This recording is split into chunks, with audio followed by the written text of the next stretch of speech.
You're listening to the Belly Dance Geek Clubhouse at bellydancegeek.com. Hello, everybody. This is Nadira Jamal, and welcome to episode 60 of the Belly Dance Geek Clubhouse. The Clubhouse is a place where dancers can get together and geek out on all of those things that are hard to get in classes and on DVDs. If you want help with the what, so things like moves and combos and choreographies, there are a lot of resources available. But if you want help with the why and the how, so things like musicality, composition, culture, business, ethics, all of that stuff is a little bit harder to find. So every month I interview a different guest expert on a different geeky topic, and we always have time for question and answer so that you can geek out too. So if you think that knowledge and creativity go together like chocolate and peanut butter, you are in the right place. My guest tonight is Hardy Campbell. She's had a lifelong fascination for the culture of Saudi Arabia and its Gulf neighbors. She learned the women's dances while living in Saudi Arabia and teaches those dances around the US at workshops. Kay also writes articles for publications like Aramco World Magazine as she continues to research and write about music and dance of the Arabian Peninsula. She also plays the oud and violin and helps direct the Arabic music retreat. You can check out her website at khardycampbell.com. Or if you want to hear more from her, you can also listen to Clubhouse episode 35, which was her first appearance on the show talking about Khaliji dance. So welcome back to the show, Kay. Oh, thanks so much, Nadira. Thanks for having me. I'm really happy to be here. I'm really happy to have you. So Thanks. everybody, Kay is going to talk about her experiences in Saudi Arabia, her observations on women and culture there, and how all of this came together to inspire her new novel, A Caravan of Brides.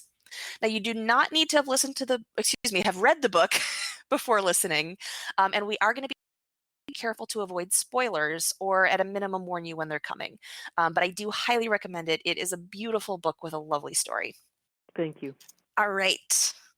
So, Kay, before we jump in, why don't you tell us your origin story? Can you tell us about how you got started in music and dance and how your connection to Saudi Arabia began? Well, I was born into a musical family, and we were all expected to play an instrument. So my first thing was playing piano about the age of 5, violin, cello, French horn, choir, guitar, et cetera, et cetera. But I decided became very fascinated with the Arab world when I was about 15, when they reran the movie Lawrence of Arabia in the movie theaters. And I saw that movie, and I think it was the soundtrack that got to me. It changed my life, and I decided I wanted to study Arabic. And I know that's very corny.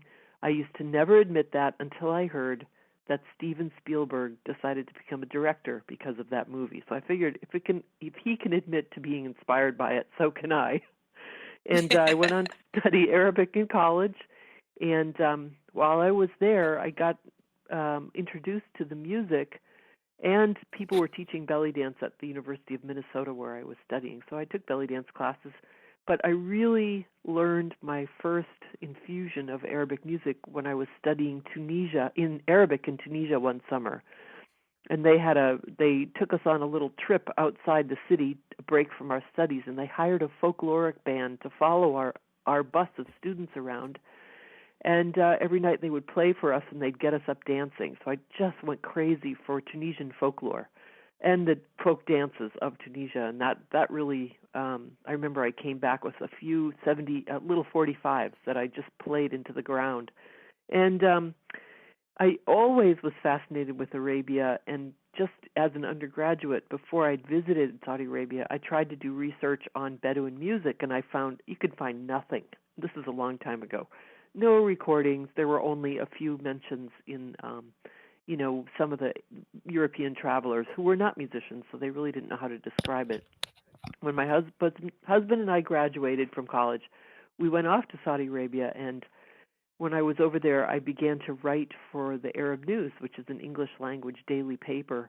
And because I could read, write, and speak Arabic, they gave me pretty much the leeway to write any story I wanted. And I was so curious about the folk culture, all aspects of it, from jewelry to costume to language to, dance and music, that it was like I had a free rein to do anthropological and cultural research. So that's what I did, and I started writing that way.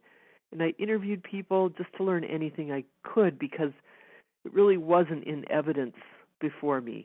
The women's side of things was still a little bit hidden. but then I made friends and was invited into people's homes, and I got to go to weddings to actually see it.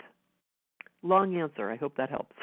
Oh, no, it's perfect. And for this show, that is like very medium length. So you can always Okay. ramble if you want. Usually when people tell me they're worried they're rambling, that's when they're getting to the good stuff. So, Okay. all right. Well, can you also introduce us to your book? If somebody had never heard of your book, what would you want them to know about it? Well, it's a story set in the world of Saudi women, and it's a story about an unlikely friendship between a troubled college graduate and a mysterious older woman storyteller. And they each tell their life stories to each other, and in so doing, they give each other the courage to go on and do what they have to do. But in the process, they also reveal how it was to be a woman 100 years ago and 40 years ago and everywhere in between. And so many stories of intrigue, love, adventure, etc. That's what All it's right. about. Now, we know from your origin story that you're an author, and just looking at your bio page, I can see that you've written a ton, but this is your first novel, right? Yes, this is my first novel, right. All right. And what inspired you to write this? Well, my time in Arabia, obviously, I mean, when I came back, when you come back from living overseas, it's really sometimes hard to readjust. And one thing I did was write down all these little anecdotes and short stories about things that had happened to me and my husband, funny adventures that we had, and things that always struck me as really interesting. And then I started thinking, well, why don't I take some of these ideas and what if this and what if that? And I started to craft a novel, which was really a novelette. You know, when I say this is my first novel, it's about the third complete rewrite, so it's really almost my second or third novel. but it began to take shape, and it took many different forms. The early versions had an American protagonist, and I did all kinds of no-nos that first-time authors do, like you start it with a dream sequence, which is absolutely nobody does that. It's not proper. But that's how you start out learning, you know, you write what you want to write. And eventually I worked it into this format. After 9/11, which really so badly threw me for a loop, I took out the American protagonist, and I decided I really wanted to tell the earlier history of Arabia for many, many reasons, but it just seemed like it was almost an urgent mission that I wanted to do that. And so I really developed the story of the older woman Salma at that time. Mhm. All right. So this process was going on for quite a long time. Yes, yeah.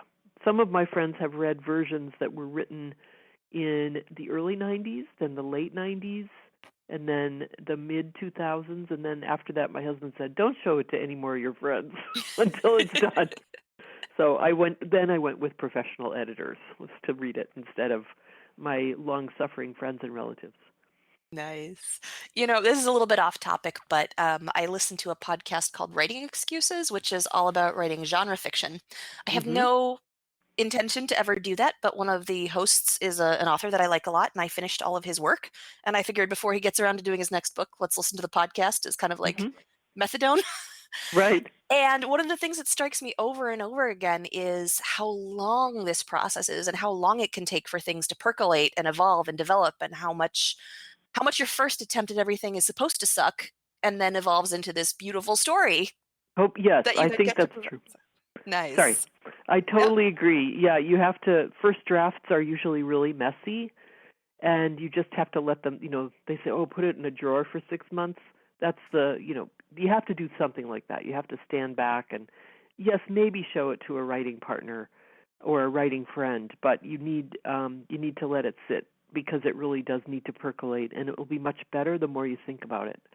Mhm. So, but I do believe there are people, I'm sure, like Alexander McCall Smith, who does the ladies' number one detective agency books and so many other things. I think he just writes nonstop. I mean, this guy has such incredible productivity. He's amazing. Mhm. For me, it's a long process. Well, actually, one of the podcast hosts, so if folks are listening, it's Brandon Sanderson. He's a popular fantasy author.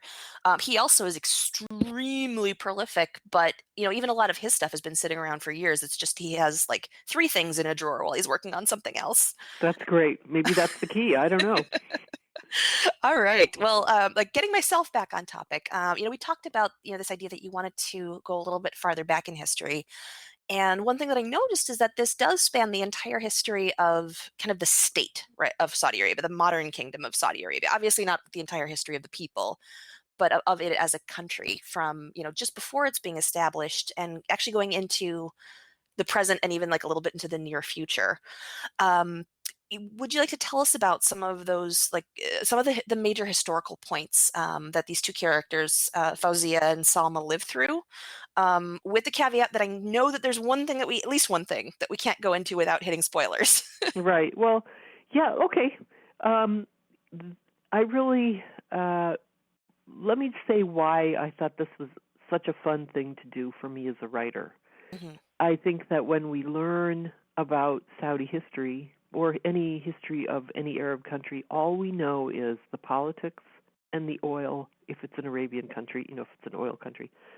Or, it's just, there are so many sort of heavy, heavy topics that we study, but we never or rarely hear what it was like for women to live through these times. And I think it's kind of true of our own society too. We're learning women's fiction is such a beautiful way to study history, and I felt that I really wanted to write and sort of chronicle in a fictional form what it must have been like to live through some of these things.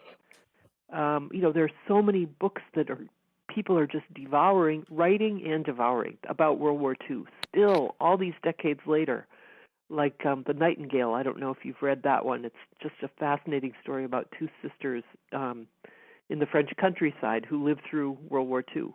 And it's just an example of, women just caught up in history. And I wanted to do the same thing in Arabia.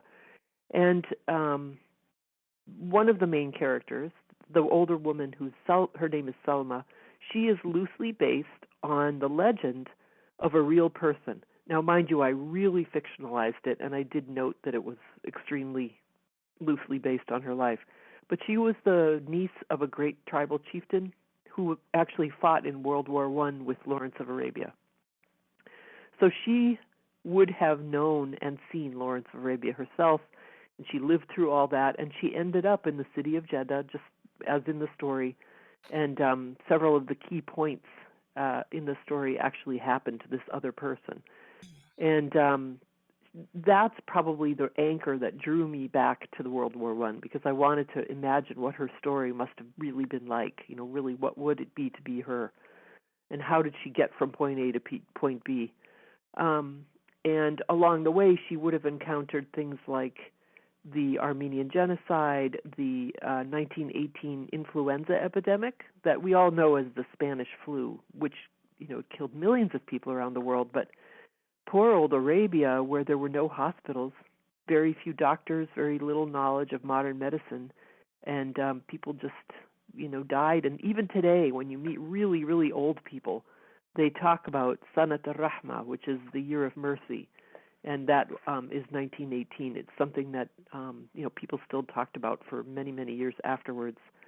Also, the founding of the kingdom, the consolidation of it by Abdulaziz, the first king, and the 1979 takeover of the Holy Mosque in Mecca. That's a big watershed for Saudi modern history, and it was so important on many levels, but there were many, many people who were caught in the mosque when that happened. And there's no female eyewitness account written of it. Now, there's a book out about it that's helped me a great deal to piece together what it must have been like to be an eyewitness. So those are some of the things. And then, of course, I did skip a big period. I would say from about 1980 to pretty much the present day. I kind of just flew over that landscape because I kind of didn't want to stop the narrative. I just wanted to come to the resolution of the epilogue. So I did not go on. That would have been a whole other book to do, like 1979 to 2017. You still could. I know. Yes. But so those are some of the things that are in there, and there's more. I mean, there's the oil boom that was in the late 70s. Mm-hmm. I tried to capture kind of the zeitgeist and the atmosphere of what was going on at that time, all those times. Mhm. And that was also concurrent with the Lebanese Civil War, right? Correct. Right. Oh, yes. Thank you. hmm Excellent. Because the young character is a young graduate from AUB, and that AUB kept operating for a number of those years. I don't know if it actually ever shut down, but especially at the time when this character was there, they had graduation and they still kept going. Of course, no one knew how long the darn thing would go on and how serious it would get, of course. So that was the American University of Beirut, right? Right, correct. Mhm. Yeah. And just for a shout out to the belly dancers in the area. I mean, listening to this, the Lebanese Civil War was actually a pretty big influence on American style belly dance because it sparked a big wave of Lebanese migration to the US. So, my teacher's husband, for example, was in that wave. So, an awful lot Ah, of like the Lebanese presence has a really direct impact on us.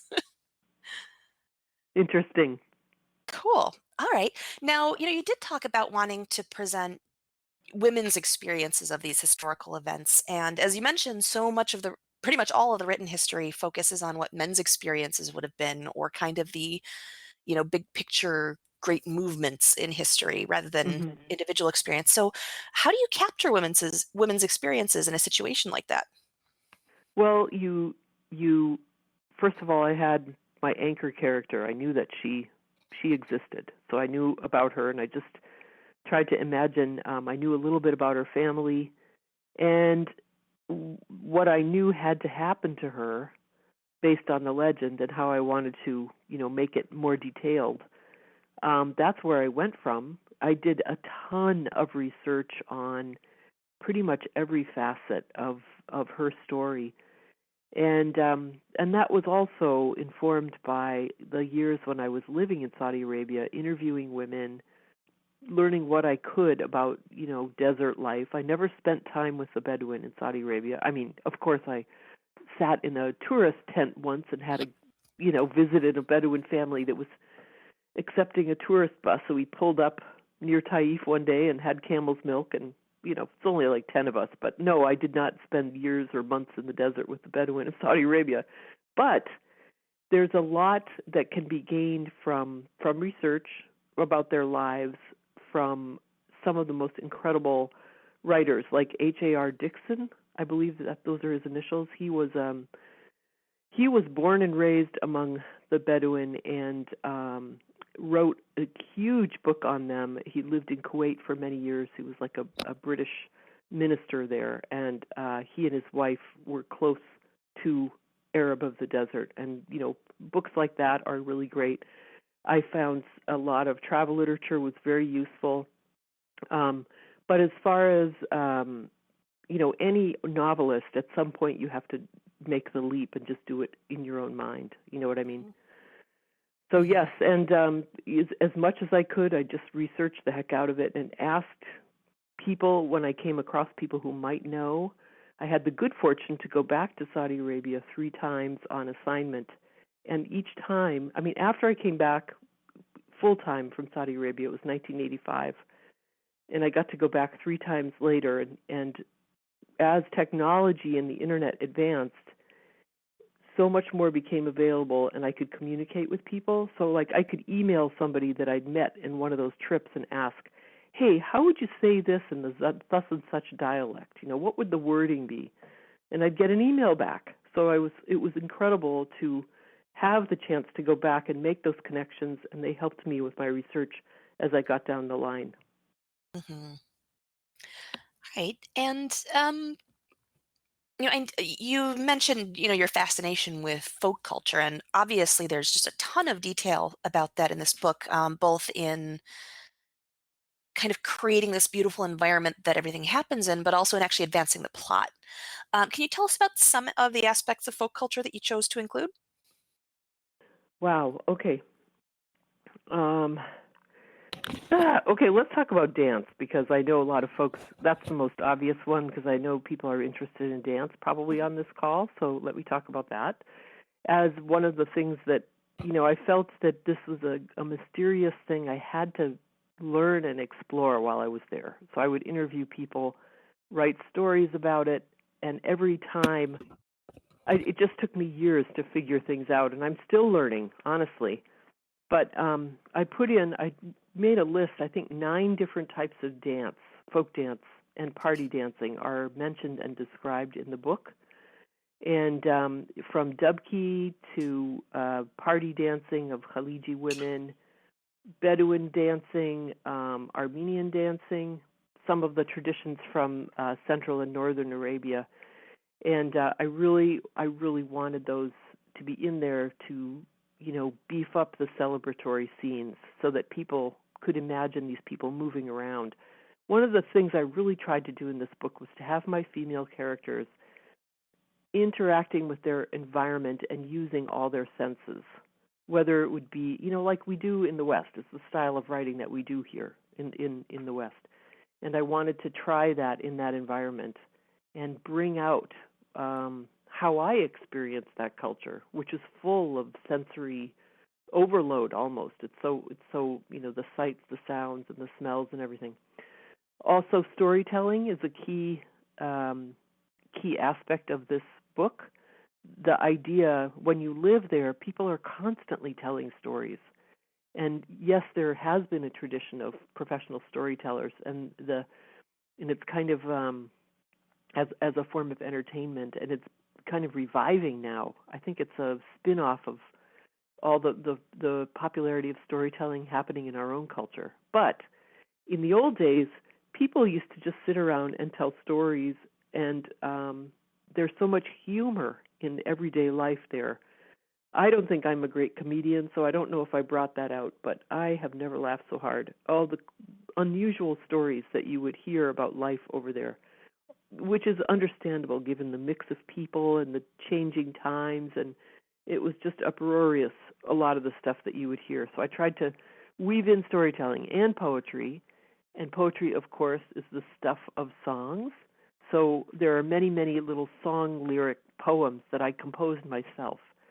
I think there's one excerpt of an actual song lyric. All the rest of the song lyrics are my own creation.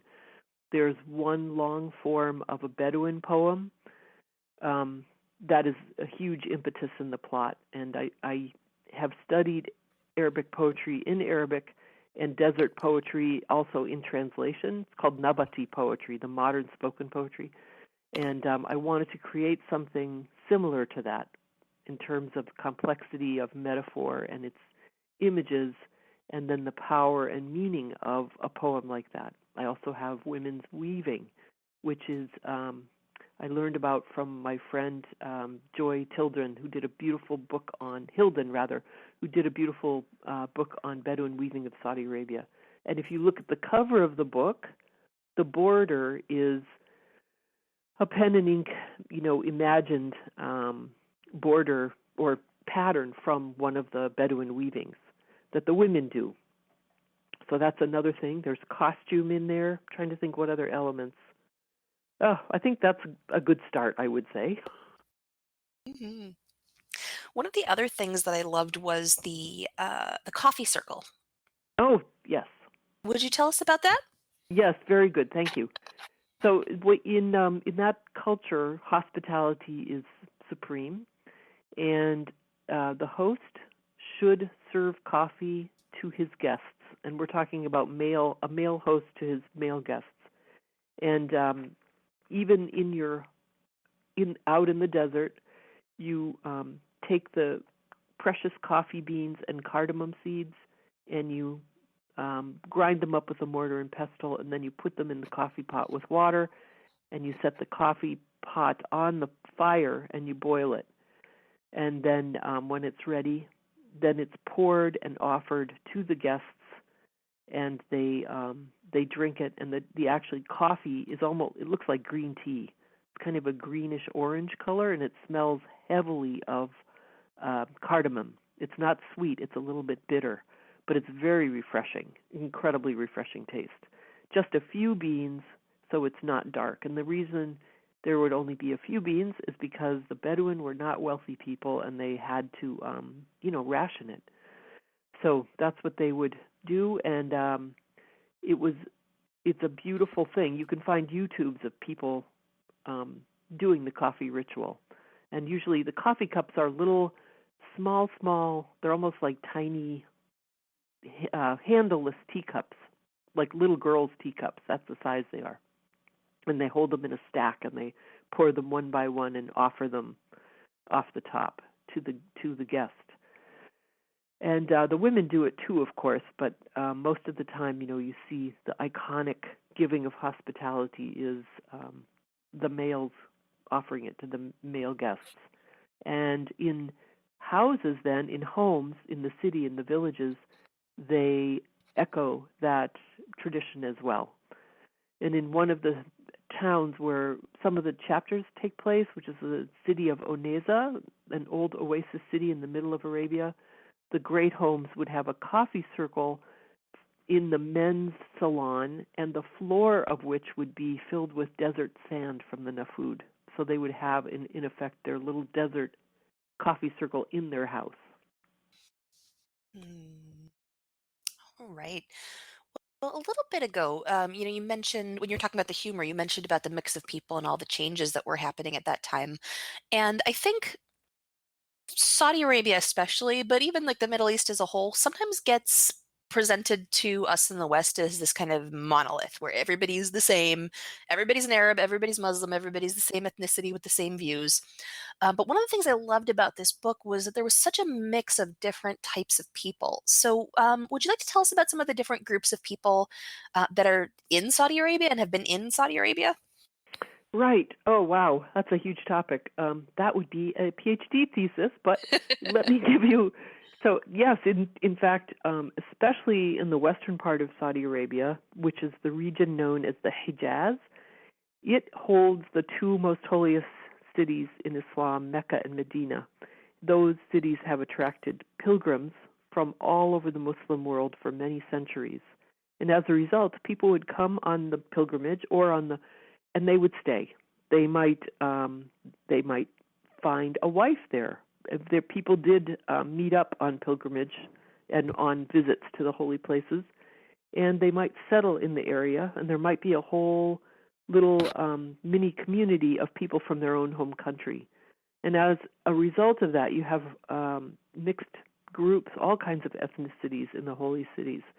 There are people from the Far East and from Africa, from basically all over. Javans are there. They call them Javanese, and people from Eastern Europe, people from Turkey, and all over the Arabian Gulf, certainly Yemen, etc., and Africa and beyond. So I brought that mix in so that you could get a sense of that. It's interesting, these days I'm giving library talks up in Maine that are all about the incredible changes that are happening to Saudi women right now. And as a part of these talks, I have this PowerPoint, and I use a lot of photographs and some amazing YouTubes that are coming out that show all the different types of Saudi women. And the people in the audiences invariably say, I cannot believe all these different ethnicities are really Saudi women. I mean, to see images of it really proves it. And I'm finding that quite fascinating, and it's very eye-opening for people. Okay, in addition to that, I really am fascinated with this one group of people called the Soluba that we don't know. I think they've all but disappeared now in modern times, but they were sort of they were considered non-Arab tribe that lived among the desert Bedouin.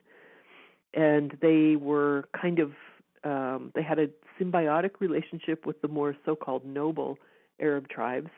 They worked as barbers. They rode donkeys, which the Arab tribes did not do. They did things like tell fortunes and trying to think they were tinkers, that's right. And they would do things that the Arab tribes considered dishonorable, but they were also expert desert trackers. For instance, Abdulaziz, the first Saudi king, he had a private Soluba tracker that would help him when he wanted to go hunting. And they supposedly had knowledge of ancient secret wells deep down in the desert. Some people have speculated that they're like the remains of some ancient hunter-gatherer tribe, and that's very fun to imagine, but I'm not sure if that's even plausible given, how populations over the centuries kind of get wiped out. I can't even imagine there could be a group of hunter-gatherers that would still be around in the early 20th century in Arabia, but it's fun to think about anyway. They all settled, and because they didn't have famous tribal names, I think they've kind of disappeared. I'm kind of sad about that because, I don't know, I find them absolutely fascinating. So I wrote some of them into the story, as you know. Mhm. And was there another group? Oh, I also dealt with slavery and servitude, which unfortunately was, as it was in our country, was part of life there. And there were, slaves from, servants and slaves from African countries brought in. Yes, that was, and they're still there. I mean, there are some of the highest ranking families. You have all different colors and ethnicities. So the mixing has been going on for quite a while. Mhm. And my understanding is that there was also a pretty big boom in kind of the oil heyday of guest workers. Oh yes, that's another. Aside from actual Saudis, during the oil boom and even now, there are many different types of foreigners living there. It's a mini United Nations, definitely.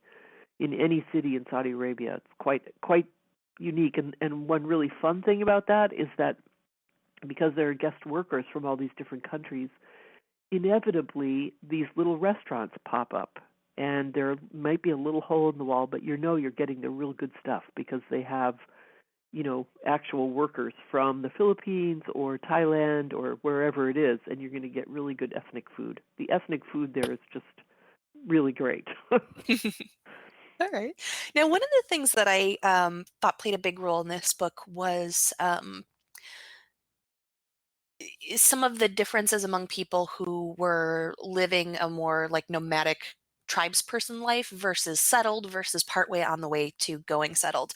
Can you tell us a little bit about how that plays out in Saudi Arabia or has in the past? Great question. So, 100 years ago, most Saudi Arabia was a very poor country way before oil. Oil was discovered in 1938. So, and the country itself was not even founded officially until 1932. So, back at the close of World War I, you had rural society, a lot of desert tribes, people living nomadically or semi-nomadically. And there were the great cities of Mecca and Medina and Jeddah on the west coast. And then the small cities like Riyadh, which is now the big capital. And then there were other oasis cities like Uneza and Burayda and Ha'il and Al Jawf going up. I'm going from south to north along the center of the kingdom, what's modern Saudi Arabia. And there were always these ancient little oasis cities because of trade, and also when people were coming on pilgrimage over land, they would come down from Iraq or come across from east to west, and they would have to stop at these oasis places and move along to the next one. There are ancient overland pilgrimage routes. So there was long-distance trade. People would trade horses and dates and bring goods back and forth on camel and horseback. In fact, that's another group that I write a lot about, the Ageli long-distance traders, who were like, international businessmen riding their ships of the desert to get from point A to point B. And some of them lived abroad for a long time and would come back. There was another group of traders that were called Jamamil, and they were just camel guys. They would come and sell their livestock on the edge of a town, and then they would turn around and go home. Whereas the Agelis would actually go and live like in Bombay or Cairo or Baghdad for years, and they would learn about other places and other cultures and bring some of that back with them. And now, after oil, people, when the oil wealth started to flow in, the oil was really discovered in the eastern province, and the little city of Al-Khobar and Al-Dammam became much more important, and an oil city called Dahran was established. And that was a magnet for young men who wanted to work and make some money, and they got educated, they learned business skills, and they raised themselves up. And a lot of talented young people were also drawn to Riyadh, which became the capital of Saudi Arabia. And so gradually, the money, the oil prices, the oil wealth really started to flow in the 70s. And by that time, they had the money, the country had the money to really develop its roads, its hospital network, establish public schools, and those kind of things bring people, to live in villages and cities. Mhm. All right. Now, another thing that comes up in the book pretty often is this idea of the different societal expectations that women face when they're in different contexts. And we see a lot of this in all of our characters. So with Fauzia, she's got very different requirements for how she dresses, how she acts, who she can socialize with when she's in Beirut at college, when she's at home in Jeddah, when she's away in the mountains. And I don't know if I should get into anything that's Salma's specific to Salma because that might get into spoilers. Yeah, yes. I And so, think yeah, go ahead. go ahead. I think let's stick to the modern day character, the younger one, for sure. I mean, I think when you go off to college, wherever you are, you suddenly live in a whole different culture than your culture at home. And for any someone from a traditional culture like Saudi Arabia going to the States or Lebanon or Egypt, your expectations around you are changed. And in Fauzia's case, her family is very forward-looking, and her parents were both educated in Egypt, and they certainly did not expect her to, they were kind of a international family, pretty cosmopolitan anyway. So she was not the type that was staying home all the time in any case in her own town.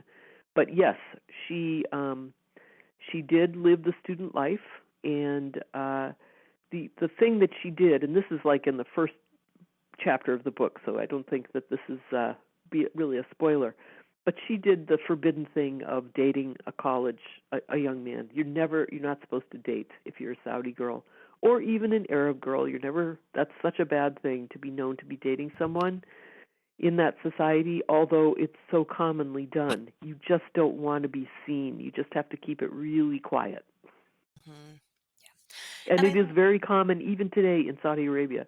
The young people are meeting up on social media.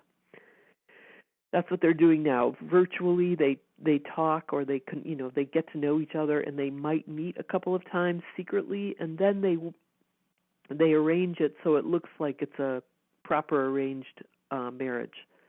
They used to use matchmakers, but the matchmakers have kind of gone out of business now because the young people have taken it into their own hands with WhatsApp and Snapchat and all that stuff. But the point is, you don't want to be caught doing something that your family's not expecting you to do, and that's the issue with Fauzia. Mm-hmm. And, getting back to this, monolith stereotype, I think that in kind of the narratives that we get here in the West, there's this idea that Muslim women, and especially Saudi women, are these, oppressed, passive, resigned victims, and they just grind through this horrible existence. But, in this book, we see both Fauzia and Salma finding ways to live their own lives. And I know that, you have Saudi friends and you've been in contact with actual people. What are some of the ways that Saudi women exert their agency while still working in the system they live in? Well, I call it their wondrous workaround. It's like there's this whole separate world where the women are able to operate, because you think, if they're not allowed to do something with men, then they just do it with themselves in terms of like setting up a business. Or one of the most fascinating things, I'm talking about this a lot these days in my library talks, is they did the most amazing thing back in the 60s, sort of the leading women in society. They set up a network of philanthropies and charities. And you think, well, what's so interesting about that? But what it did was it got women out of their houses to come to a central, neutral place to meet women from all different families. So it's not just cousins or whatever. It's a little bit more random. So they formed networking. And what they did was they worked together to do good works, to set up like literacy training for adults or daycare for mentally challenged children, or all kinds of, charitable giving for the needy. And they formed committees. They learned how to form an organization, to have officer elections, and how to do a project. These groups got bigger and bigger, and they spread all over Saudi Arabia. This is one way that women, and no men are allowed inside the buildings. So it's completely run by women, and really for the interests of women and families. And I'm not saying that's all they did. A lot of them started their own businesses, and they got educated, might work in their family business if their father was fine with that.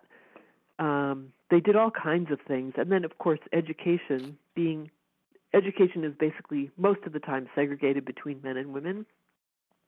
So that means you have to have a whole education infrastructure that's run by and administered by women. So that's a lot of jobs and a lot of women working together. So, they worked around it, basically. Mm-hmm. All right. And, another thing that I think was a major piece of what happens in the book is that you see both of these characters, the younger woman and the older, in this balancing act between what it is that they want and how that's going to affect their family's honor and reputation. Mm-hmm. And then we also see several male characters, forcing to weigh their responsibility to their family's honor against the happiness of the women in their lives. And we see different people come up with very different conclusions.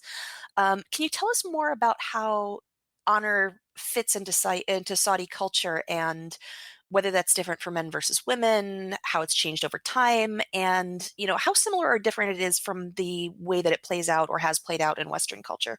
Oh, okay. I know this is huge. We could probably do a whole Yes, episode on this.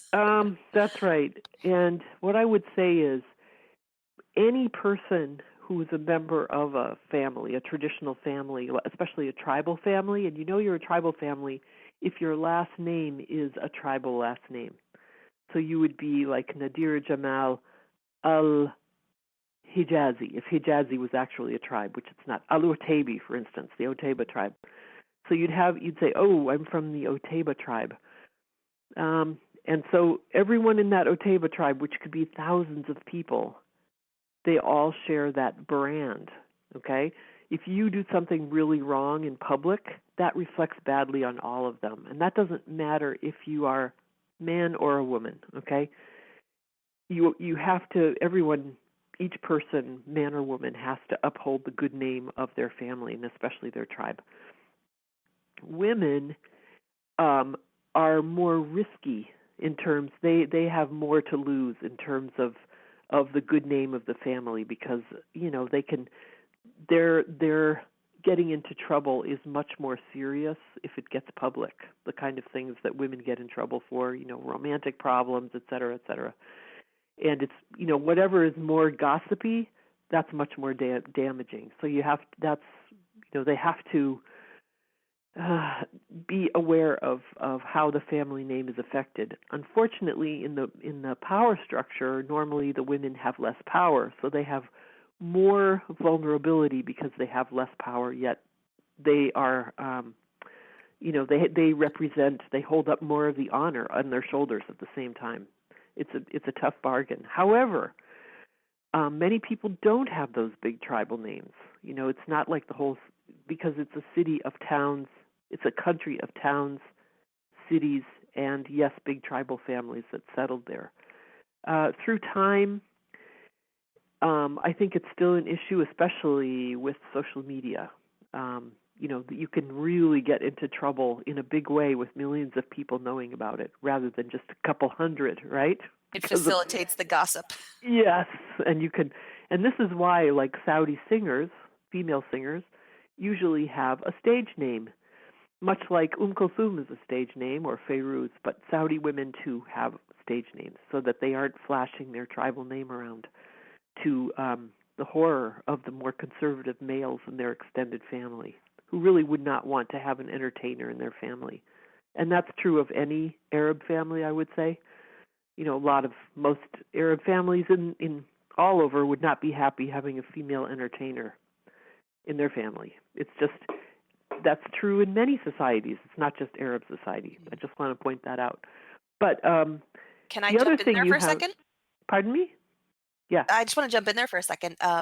For folks who are not aware of this, this was very, very, very true in the West, even into like the early 20th century. So my mom, when she was a kid and she wanted to take up ballet in like 1960, her mother was scandalized because she still thought of, was like running off to join the circus because Oh her mom was a my. little older. So, right. So, at that point, ballet was kind of respected. And that was it was around the time when families started sending their little girls to take ballet just because it was good for them, supposedly.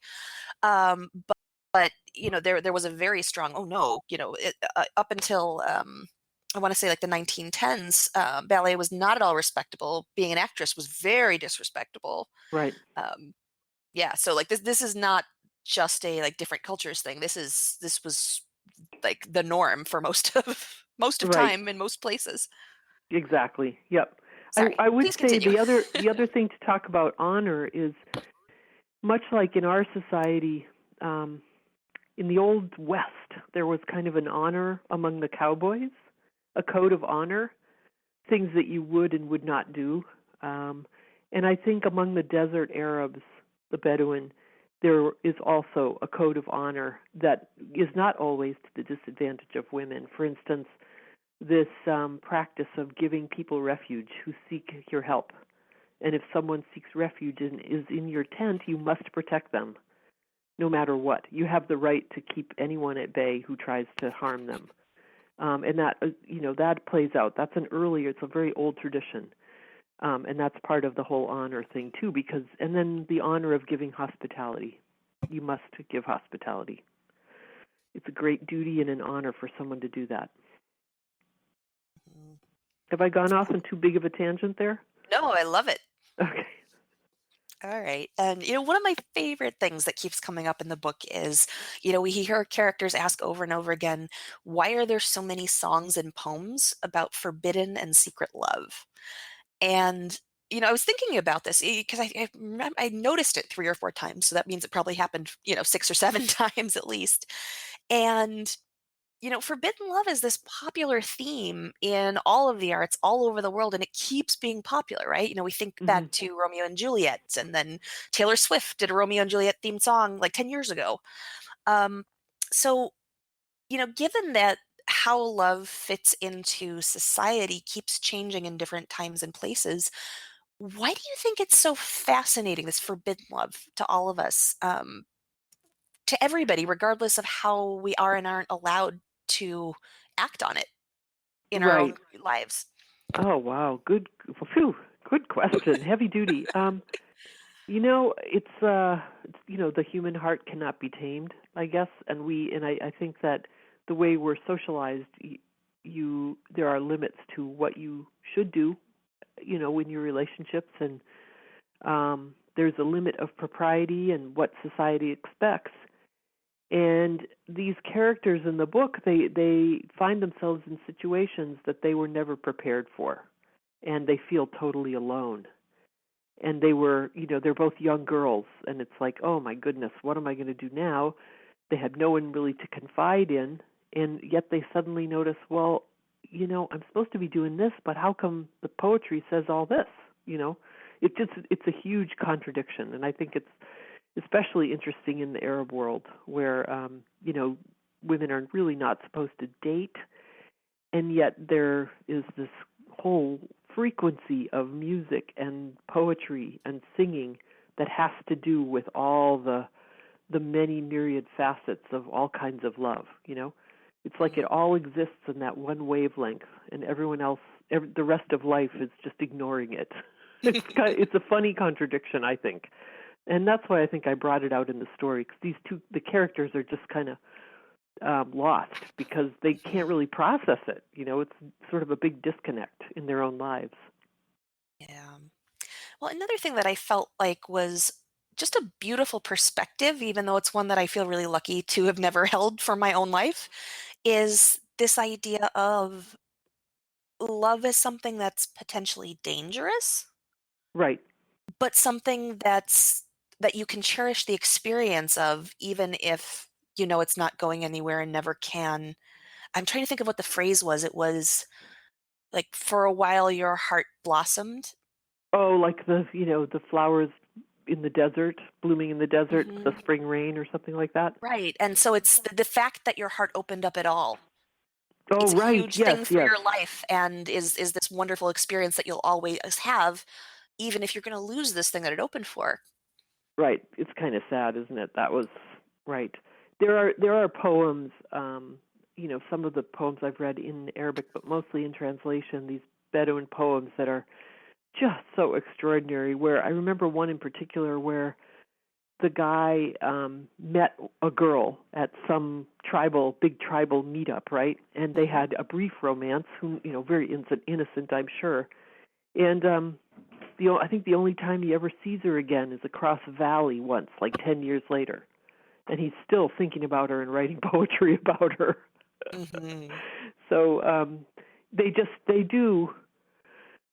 Someone once told me, I heard there's no word in Arabic for love, and I just was dying laughing, because that's like saying there is no word for snow in Eskimo, right?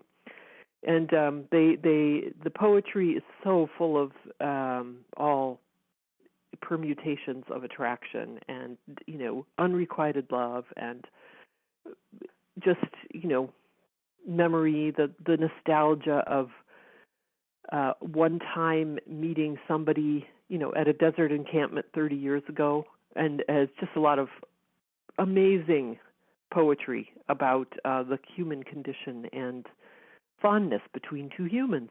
So, and I don't know, I think that the you can think about the richness of Arabic poetry. It's something that we can hardly explore when we're not deep in the language itself, and even then, a lot of the poetry is very difficult to understand. But it's a really, really colorful and beautiful world that I tried to bring out. I don't know if you can. The cover of the book, for instance, was done by a Boston area book cover designer named Louis Rowe. He works for Beacon Press, which only does nonfiction, so he was available to freelance and do the cover for me. And I just said, I want bright colors. The first round came through with some of the characters with their head covered, wearing black. And I just emailed Louis, no head covers, no black outfits. It's like I'm trying to bring out the color of the culture. So that is my goal with that cover anyway, and I'm really happy with the way it came out. Anyway, how did I get onto that? I don't know. Steer me back, Nadira. Yeah, we were in a good place. All right. Okay. Now, we touched on this a little bit already, but another one of the big themes in the book is this idea of passing the story down, both your story and the stories that you encounter, to kind of get them forward into the Right. future. And obviously, this is something with a really universal appeal. I don't think it's specifically a Saudi or Arab thing at all. I think we can all relate to that. But Sure. um, can we talk more about the significance of storytelling in Saudi culture? You already talked about there being some professional storytellers. Has that traditionally been a women's thing, an every gender thing? Every gender thing.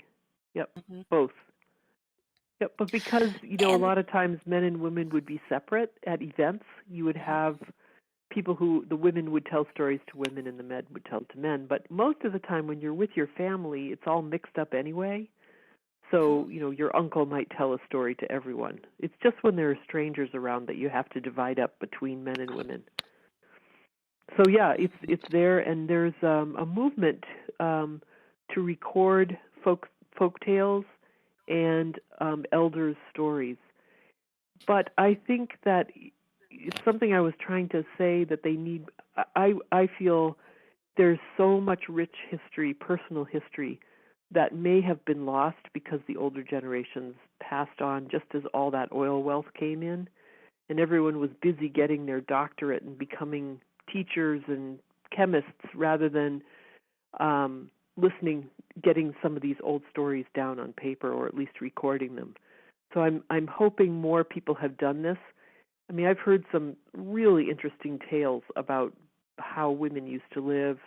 One of my all-time favorite books where you get a sense of all that and the way it used to be is this fascinating memoir called At the Drop of a Veil by a woman named Marianne Alireza, who married a Saudi in the 40s and went out to live in Jeddah. And she homeschooled her kids out there, and she gathered so many hilarious anecdotes of her own experiences and those of other people.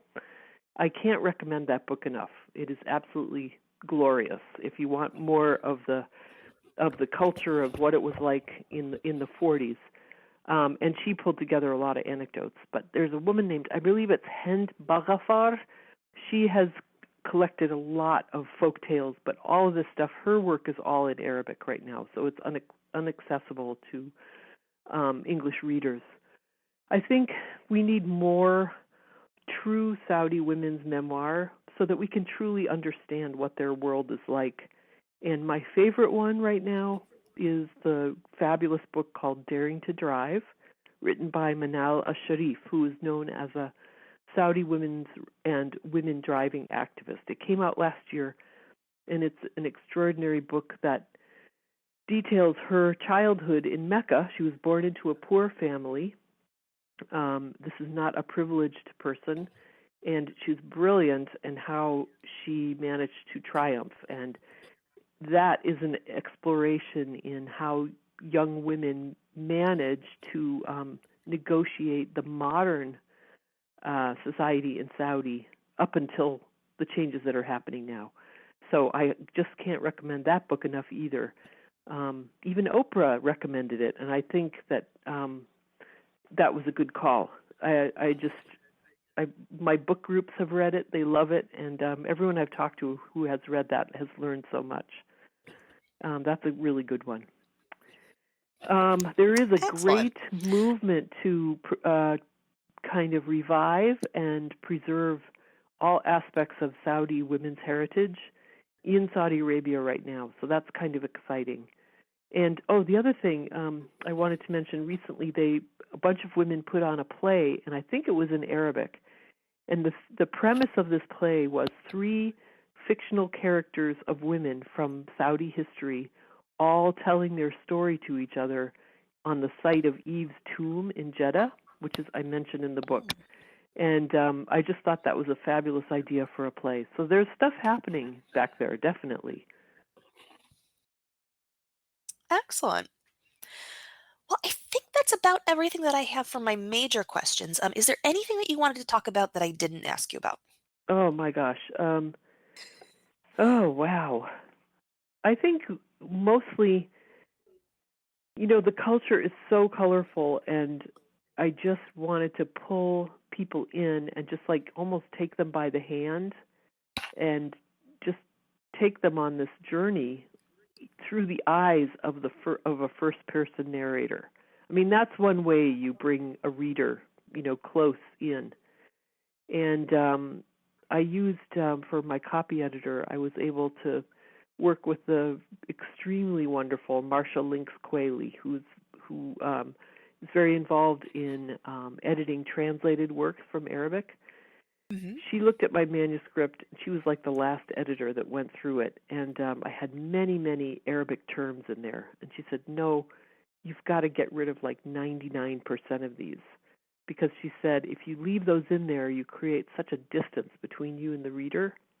And she suggested ways to take out all that Arabic. And I so agree. She said, you're trying to hold your reader close here. And if you have those Arabic words, you're just going to alienate them, so don't. So, I mean, some people still have trouble, I know, with the foreign terms, but I cut out most of them, and I have put up, by the way, a PDF of all the foreign terms on my website if anyone's interested, khardycampbell.com. Great. But And where anyway, can people go ahead. Where Where can can they people get find it? your book? Mm-hmm. Yes, Amazon, and any bookstore can get it. If you want to patronize your local bookstore, which I highly recommend, they can order it not through Amazon, but there's a whole nother channel. Barnes & Noble has it online, and you can get it a Kindle or any other ebook platform via, you've got the link, I think you're going to put the link up. It's like called bookstoread.com. So you can get it on your Apple, your iBook, or whatever ebook platform you like. And if people want more from you, what are their options for that? To get in touch with me, you mean? To get in touch with you, to learn more from you? Oh, yes. Thank you. I am teaching 2 upcoming workshops in, actually 3, but 2 upcoming workshops in the folk dances of women of the Gulf. I'm going to be teaching up in Montreal in the first weekend of June for Sanat Dance, and I think you're going to put the link of that up on your website. And then on July, is it 7th and 8th? I will be with the Origins Folk Dance Group and Rock On Dance Studio up in Vermont, teaching a class in Khaliji, or Gulf folk dance. Yes, that's the 7th and 8th of July. And you can find out about that on Nadira's going to put up the link for that. Yep, those will all be in the show notes. Oh, thank you. And I'm also, if you are in Maine on May 12th, I'm going to do a book talk with Arabic music at Gulf of Maine Books in Brunswick, Maine. So stop by. There's a Facebook event about it. If you want to find my author page, you can find it there. But thank you for having me, Nadira. But we need questions. Are there any questions out there? We are definitely going to take some questions, but first, I also wanted to ask you about the Arabic Music Retreat. Can you tell us about what that is, how it came about, how folks can participate? Yes, this upcoming was our 22nd annual Arabic Music Retreat, August 4 to 11. It will be at Mount Holyoke College in South Hadley, that's Western Massachusetts. A group of us founded this retreat back in 1997. Our executive director is Simone Shaheen. Our associate director is Dr. A.J. Rossi of UCLA, and I'm the administrative director. We have a master level faculty, many of whom return year after year, and we teach classical and folkloric Arabic music every year to with the English language curriculum to musicians, students, composers, conductors, academics, all kinds of people, young to retired. And it's a wonderful, very intense week-long experience. If you're interested in learning more about it, our website is arabicmusicretreat.org. It's based loosely on the idea of how chamber music camps work. So from 9 a.m. till the evening, 10 o'clock or so, you're just going nonstop, whether it's lectures, small group practice, private lessons, and big orchestra. We have open mics, and it's a nonstop, intensive experience. We teach everything from voice, oud, qanun, violin, nai, percussion, and cello, things like that. I think I got them all. Yes, I did. And it's really quite an experience. We usually have about 80 students, and by the end, we're all like one big family, as you can imagine. And we put on a couple concerts. And what kind of experience level is recommended going in? We recommend if you should have some musical background. We do not cater to beginners. If you are a good singer, so if you're interested in getting into Arabic music and you can sing, carry a tune and all, and you've had some choral experience, you could enter that way. Also, if you play percussion, that's another good way for a beginner to come in. Like if you can play a few rhythms, and then you get exposed to all the different the theory and some of the forms of Arabic music, and you start to learn repertoire. But if you play an instrument, even a Western influence instrument, if you're a violinist, Or if you're a guitar player who wants to learn oud, and a flute player who wants to learn nai, you can transition pretty quickly, and you would be able to attend and participate if you can, you know music theory, you know how to read music notation, you can jump in. If you learn by ear, you can also participate, although it's a little bit more challenging. Mm-hmm. And my understanding is the concerts are open to the public, right? So if you Yes, just want they to come are. and listen. That's right. Excellent. They are free and open to the public. Oh, I did not know they were free. Ooh. Yes. You should come Nice. out.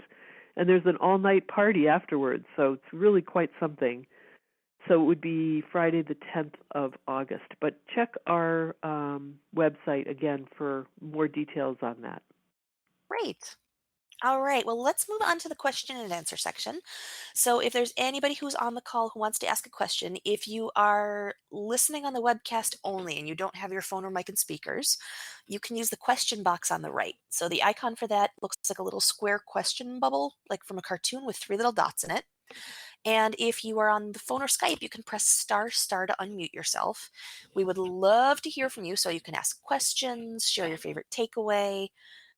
Go for it. Is there anyone out there? We went on for a long time. Well, I always like to say this is the part where everybody waits for somebody else to ask something first. Nobody wants to be the first one.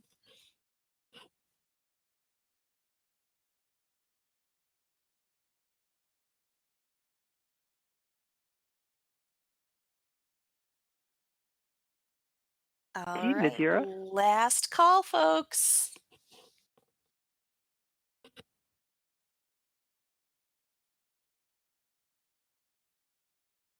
All right. Well, maybe we should wait for folks to read the book and then they can come back to you with questions. So we do have a private Facebook group for the Clubhouse. Kay, I think you're in there. I don't think so. Please add maybe me, we need though. to invite you. All right.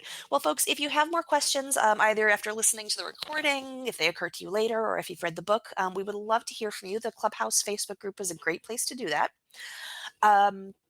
And I'll be sending out an email shortly with an invitation. So for anybody who's not in there, we'll send you a direct link. This is a private group, just to make sure that we keep it in community. So there is always a delay for approving that. So it can take me a couple days to get that. So don't worry if you can't post right away. In that email, I'll also include a link to the call recording, as well as a link to the book and to the resources that Kay has mentioned on the call so far, so that you can find those easily. We've also got our feedback survey. So if you know of any topics or speakers or any way that I can improve the Clubhouse, I would love to hear from you. Our next call is going to be on Wednesday, May 23rd. We've got Zahra Zuhair returning, and she is going to be talking about letting the genie out of the bottle. So how to unleash your creative genius. And thank you so much, Kay. This was so geek-tacular. I loved it. No, thanks for having me back, and I really appreciate the opportunity, and your questions are really good. Thank you. And you did a great job researching the book, and it just makes me, I'm just so pleased and honored and very grateful for the opportunity. So best of luck. I love the sound of the next session. I think I'm going to be tuning in. Excellent. Anyway, thanks a million. My pleasure. And again, for folks who are listening, the book is really great. I wouldn't say that I'm a snob, but I read a lot, and there are a lot of books that grab me and a lot of books that don't. And this one really did grab me. It was something that, it was this call that prompted me to read it. But if somebody had handed it to me and said, read this, and I just sat down with it, like I was grabbed in the first couple of pages. So it's a beautiful story. It has a tremendous amount of detail if you want to pick up some of the flavor of the culture.